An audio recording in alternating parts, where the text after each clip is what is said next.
Hey Ben, what are interest rates? Can you explain what an interest rate is?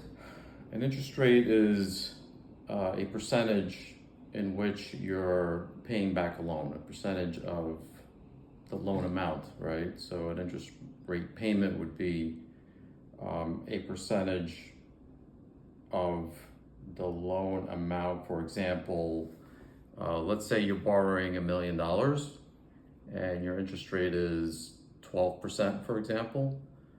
That would be about $120,000 a year, which would be about $10,000 per month. That would be your interest rate payment based on a 12% interest rate. And then, I see in the news all the time, interest rates are up, interest rates are down. How does that affect someone, say, if they're trying to buy a house? Well, if the interest rates are heading down, that means that home values will tend to go up in value because the more interest rates will go down, the more people can afford because the interest rate payment will become less, right? And then vice versa. If the interest rate goes up, then the payment gets more expensive and then the home value starts to go down, meaning that people can afford less.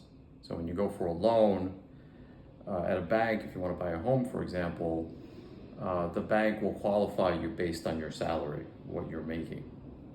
And that's for a home buyer. If you are a real estate investor, let's say you have a multifamily, the affordability factor will be based on the income of the building. So let's say you have like 50 units in a building, you'll have a certain amount of income coming from the building, and then the bank will qualify you based on the amount of money that's coming from the building, and they want to see a certain percentage of that income going towards the mortgage.